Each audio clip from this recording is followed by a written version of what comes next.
Good day, everybody.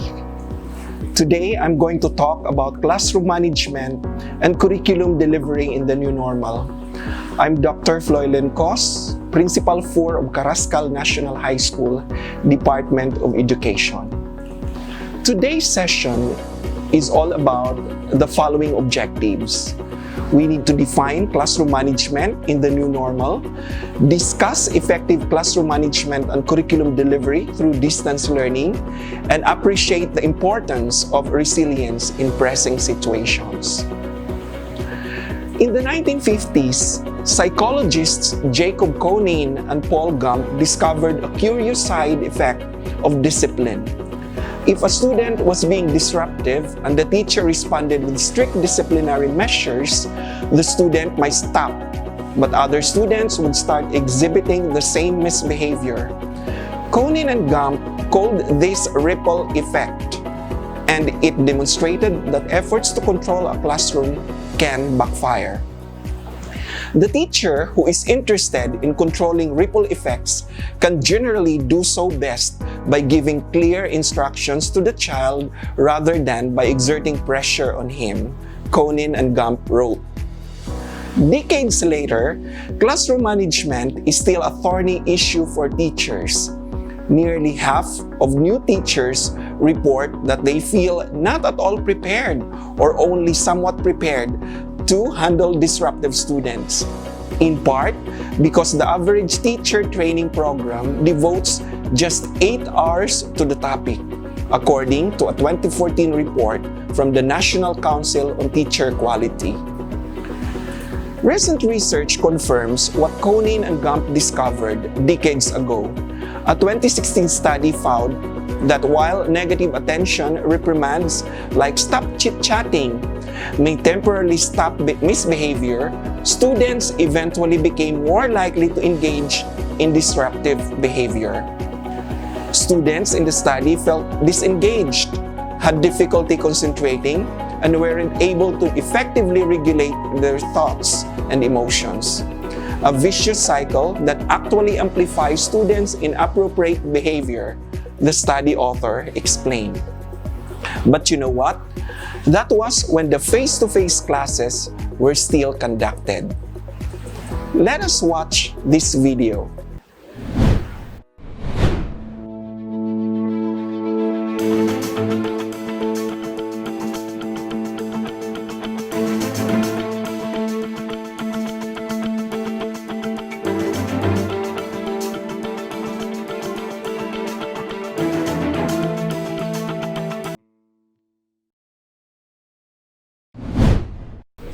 Classroom management, as defined, refers to the wide variety of skills and techniques that teachers use to keep students organized, orderly, focused, attentive, on task, and academically productive during a class. Effective classroom management requires awareness, patience, good timing, boundaries, and instinct. There's nothing easy about shepherding a large group of easily distracted young people with different skills and different backgrounds along a meaningful learning journey. With the onslaught of the virus, educators across the country are grappling with an array of decisions forced on them by COVID-19. How do we use our resources to protect children and keep education going? Once the overarching decisions are made, leaders, including those farther down the command chain, will have a myriad of additional choices to make. Thus, the option to deliver the curriculum through distance learning came into fruition. In recent years, rapid developments in technology and the web have led to many changes in education. One of the most important changes in education is the form of distance learning. Distance learning, which is used to define education, where educators and learners are physically separated, is not a new concept, however. Emerging technologies and the web allow web-based distance learning and therefore increase its popularity.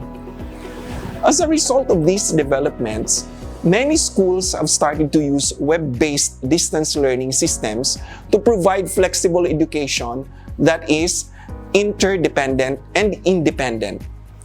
This is of time and place. Well-known learning management systems that include detailed curriculum enhancement allow institutions to choose the right system for their distance education activities. The main advantage of distance learning is that the students can study wherever, whenever, and whatever he or she wants. So, it can be said that flexibility is the most important advantage of distance learning. Here are some advantages of distance learning as follows. The students have the convenience of course materials being delivered to his or her home or office. Students may gain useful transferable skills such as planning and research. Students can make their feedback easily. There is no waste of time in transport. Accessing students without face-to-face learning opportunities. Distance learning provides just-in-time learning. Distance learning is associated with technology more than face-to-face learning. Distance education can reach a wider audience. Distance learning can facilitate greater learner-instructor interaction. More advantages also considers distance learning can equalize access to education. Distance learning makes information and lecture notes open to everyone. Distance learning minimizes the cost of paper. Distance learning also increases the effectiveness of education through the use of items such as sound and image. And here are the disadvantages of distance learning. There is a lack of eye contact between the students and the lecturers. It can be occasional internet provider downtime. Students must be more active in education environment. The cost of developing course materials is too much, and it is needed more time to prepare course materials. Incidentally, at this point in time, the Department of Education is grappling to have printing materials for us to be able to finish and deliver the modules on time. More disadvantages? There is unconsciousness in the use of educational technology. There are some teachers who are still to learn about how to conduct Google Meet or Zoom. Distance learning is not suitable for undisciplined learners or inflexible instructors. What about those students with behavioral problems? What about those students with dysfunctional families? How are we going to deal with them? Laboratory and experimental courses cannot be given remotely. That is why the Technology and Livelihood Education or TLE, so with the TVL track, is difficult in these times since laboratory and experimental courses cannot be given remotely. Students who have little technological knowledge cannot follow the course. What about those students who do not know how to use the internet or how to use the laptops? What about the students and instructors who need to take technical training and support? What about those students who cannot access the necessary facilities such as computers, internet, and etc.? These are some of the points or disadvantages of distance learning. Although technology and that of distance learning gets most of the attention, it is really teaching strategies and style which have the most impact on the quality of learning in distance program.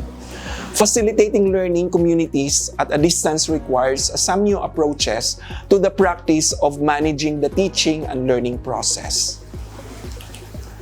Effective faculty start with a completely new mindset about where technology fits into the equation.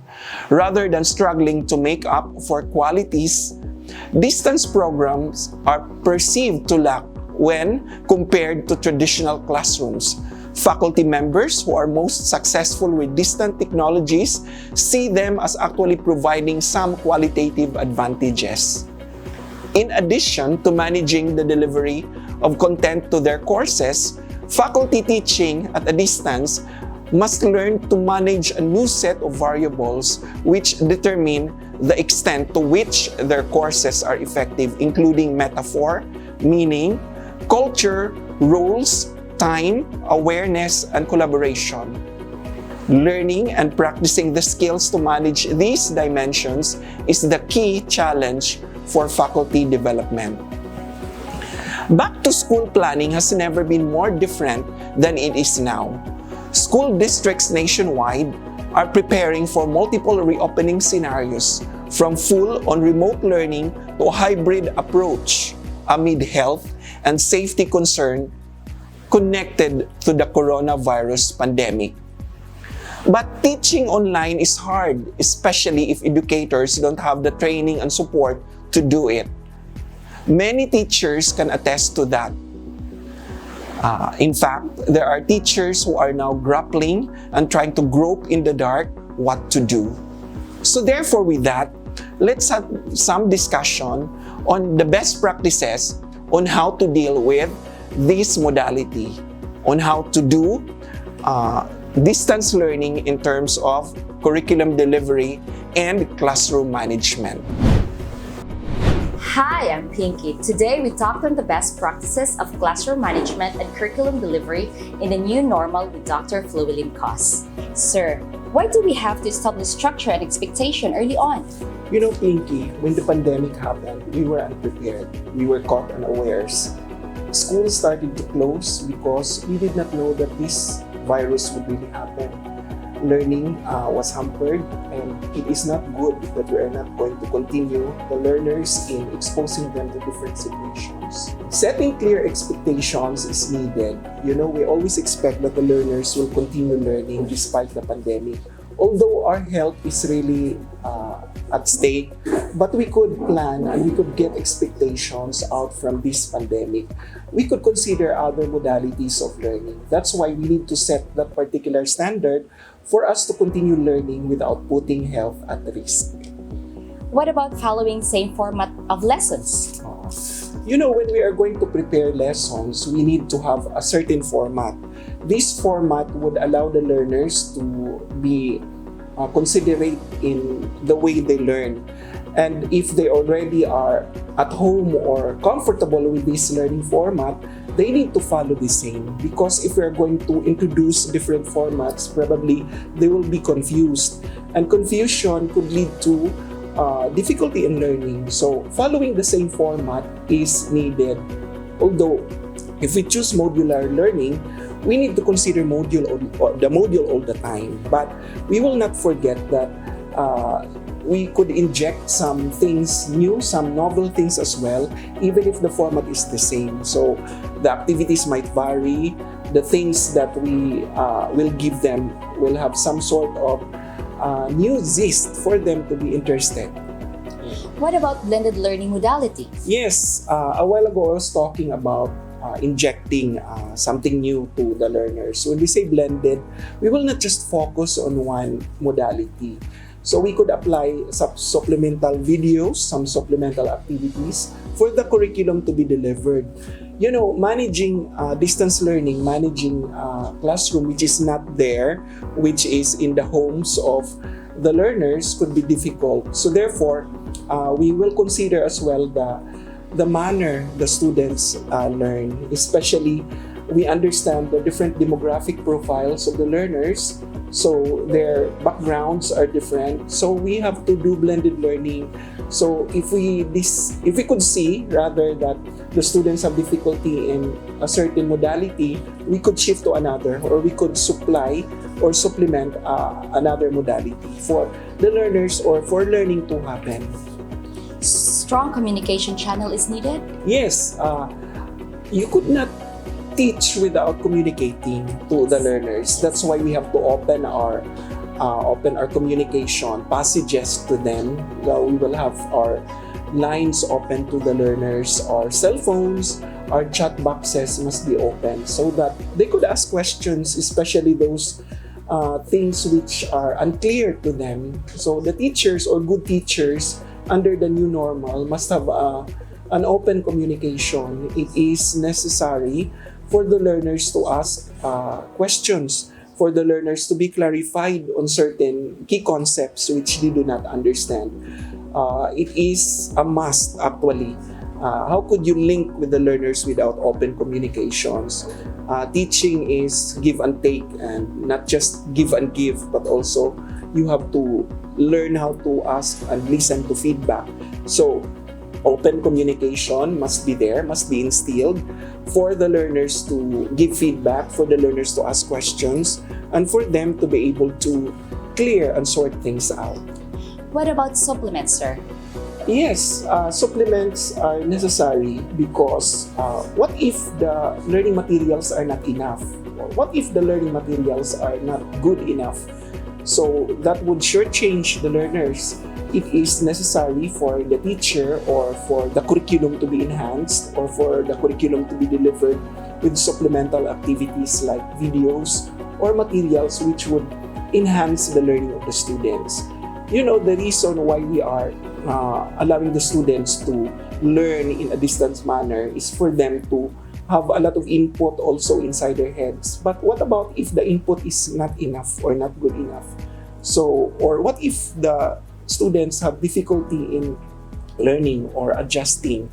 So it is necessary for the teacher to give supplemental activities and supplemental materials or even videos for the learners to have a strong foundation on the manner of learning.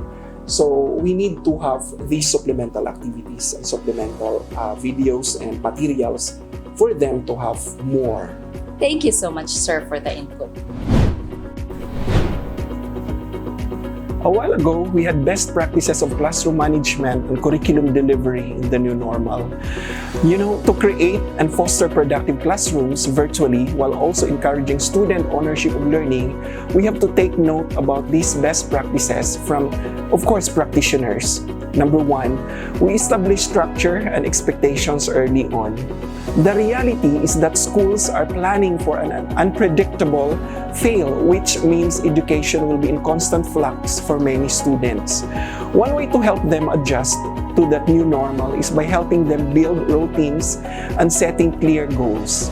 Another, we have to follow the same format for the lessons. Another way to promote structure is by having lessons that have a similar format. According to Kirch, no matter what tool you're using, whether it's Zoom or Google Meet, start with setting your goal at the beginning of the lesson. We need to show to them the objectives of the lesson. Then follow it up with a check-in when everybody. The author continues to say that it might feel like it gets boring or dry, but students can actually thrive with that predictability. Another best practice is to consider a flipped instructional model.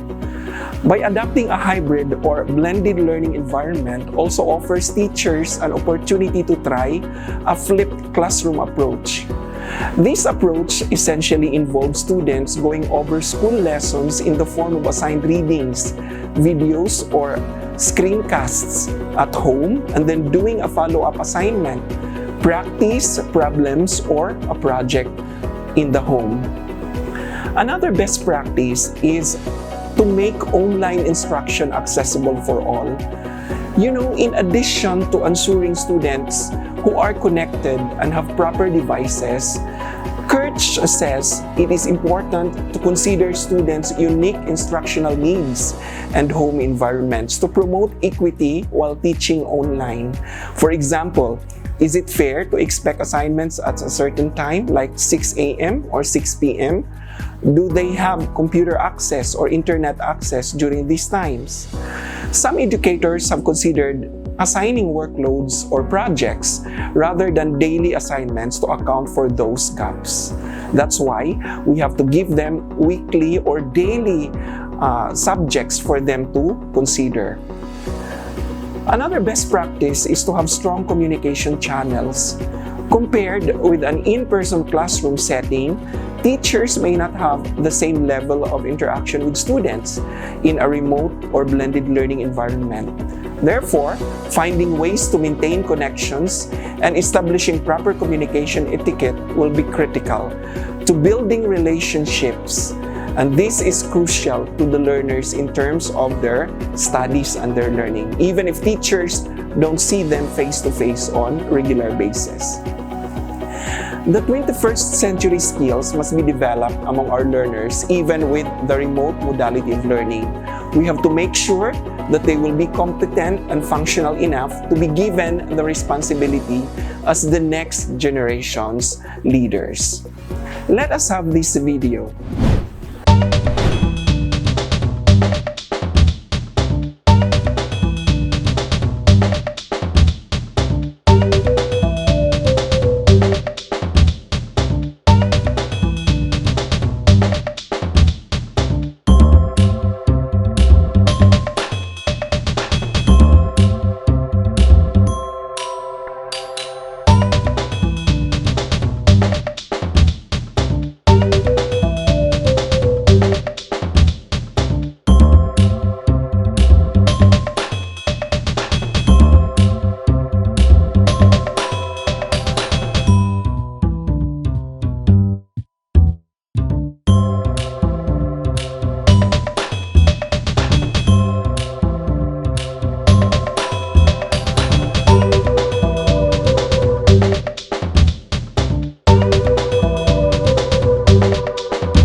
And to top it all, I'd like to leave you with this.